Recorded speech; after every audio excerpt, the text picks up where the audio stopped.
Na bunaktu sahavidyam karavavahai tejasvinavadidamastu ma vidvishavahai. Shanti Shanti Shanti. Namah Shivaya, and welcome to meditation. I wanted to talk about when we start to think about listening to the inner wisdom, our higher consciousness. A lot of times, people will ask, well, how do I know when the higher conscious is actually speaking and it's not my ego, or it's not the smaller self, or my personal desires and my whims? And I was listening to my teacher's Yogashree's meditation the other day, and somebody wrote to him and asked him this same question. And it was very interesting because right now, the focus of the month for Jivamukti, Sharon's written a very powerful essay about spiritual activism and making sure that your actions come from the right place. They don't come from the ego. I don't think in the essay she's very clear about how to make sure that doesn't happen, except she does quote the Bhagavad Gita in the idea of surrendering to God, the actions. But Yogashri had a little more insightfulness into it instead of, and I don't think it was one was right or one was wrong. His felt a little more practical, and I wanted to share what he had to say in answering this person who wrote to him, who asked about how do I know if it's consciousness that's speaking, and that's what I'm hearing internally, or is it just my ego? And he said, one, you have to realize that consciousness is always there, that it doesn't, you can't find it or have it rise. It's always there. You have to see it, you have to acknowledge it, which is the part of the meditation, part of the sadhana of meditation is, and that's why I teach the way I do, which is trying to get you to connect to that higher consciousness. And then he said, you will know intuitively because you have been doing the sadhanas. And that was there was something about the way that he phrased it that conveyed that he was confident in the seeker that they would know when higher consciousness, or that connection to the divine, was giving them information on how to take action. Whereas the idea of surrendering to God is actually the sadhana of bhakti yoga. So to do that, you have to be practicing bhakti yoga in depth. And not all yoga practices are bhakti. Remember, Krishna gives 4 yoga practices: raja, bhakti, karma, jnana. He says these are the 4 types of yoga. One will lead into the other, but a practitioner of bhakti may not be practicing raja yoga, or a practitioner of jnana yoga may not be practicing karma yoga. A karmic yogi may not be practicing raja yoga. So they'll start to blend in together when it all starts working together, becoming an integrated system. But that idea of, if somebody's practicing jnana, the understanding of the knowledge of the self, and they start to connect to that higher consciousness, they will know it because of their practice. The practice, the sadhana, will inform them that it's no longer the ego talking, that the ego isn't speaking. And like I said, I really liked that he had confidence in this person who wrote the letter, instead of having a tone that's slightly undermined their ability to actually to connect and to understand something higher. I have confidence in you. I think that if you are practicing your sadhanas, if you are practicing meditation, and you are really connecting to something deep within yourself, you do know the difference between when the ego is talking and when there is a higher power or a higher authority or a higher sense of consciousness that is speaking to you. You know it because you're not looking. Your reaction is not about you. You know, it's not about your personal, petty, superficial, emotional needs. It's about something that's much greater than that.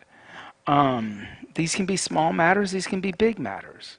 But that you will know the difference. You will know the difference if you're practicing. So here again, the type of meditation I teach is not to try to tap into the pleasure senses or not to tap into the superficiality of the external world. It is about coming inward and tapping into the inner world, leaving the external world out there and going to the deeper, much more subconscious state of being. So, first, take a moment, find your seat, and pick a seat that you're stable in, that you're confident in, that you're not going to fidget or move, and commit. And then draw your senses inward. The higher consciousness is not found outside of you, it's found within you. So, thinking of water fountains and birds singing and unicorns, that's my favorite one. Like thinking of unicorns is not higher consciousness. Thinking about what you're grateful for is not higher consciousness. It's a good practice, but it's not connecting to higher consciousness.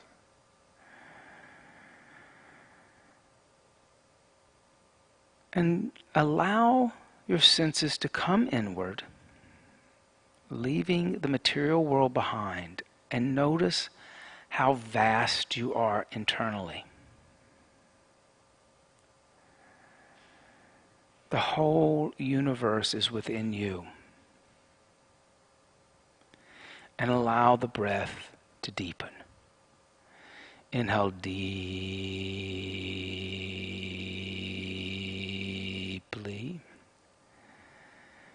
And exhale deeply.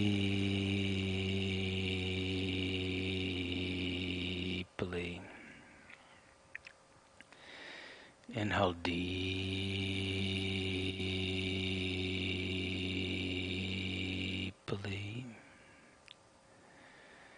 And exhale deeply.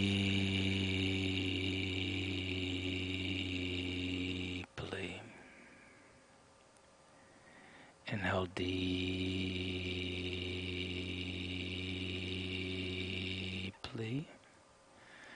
Exhale deeply.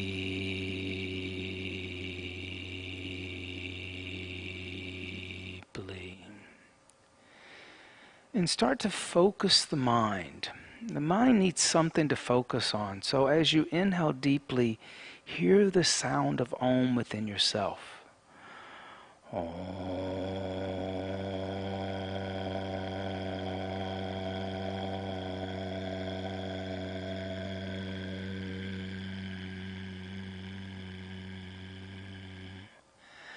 As you exhale, hear the sound of Om within yourself. Om.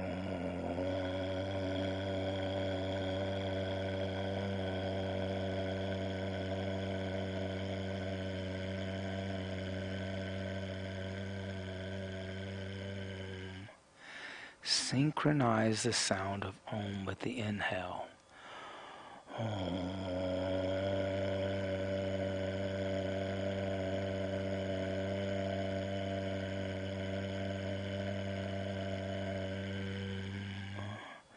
Synchronize the sound of Om with the exhale.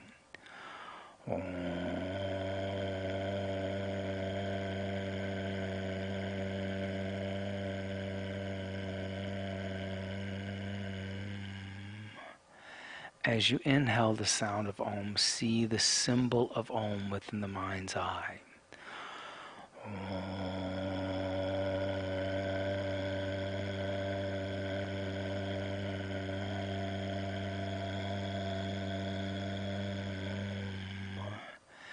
As you exhale, see the symbol of Om within the mind's eye.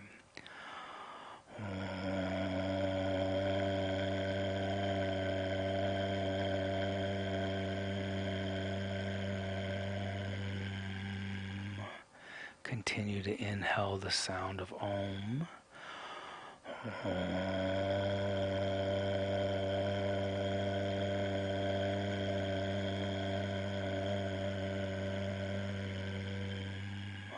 Continue to exhale the sound of Om.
Continue to inhale the sound of Om.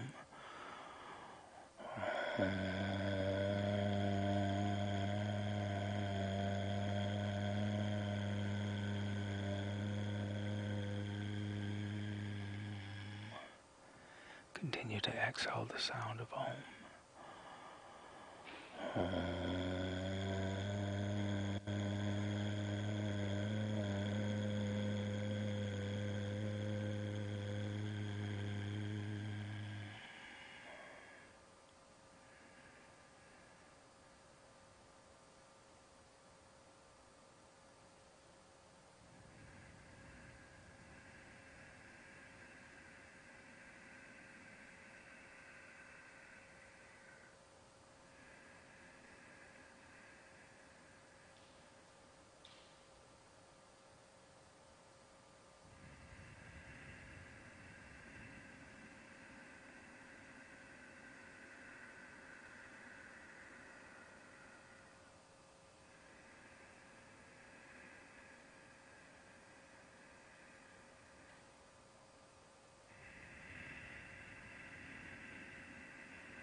Silently tell yourself, I am not this body. Silently tell yourself, I am not this mind. Silently tell yourself, I am not these thoughts. Silently tell yourself, I am not these emotions.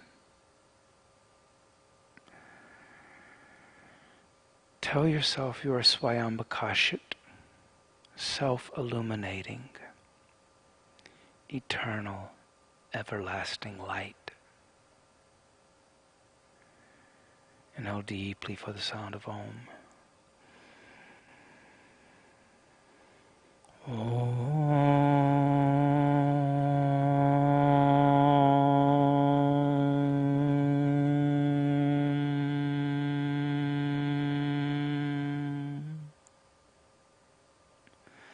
Bringing the hands together, rubbing the hands together, and building heat within the hands.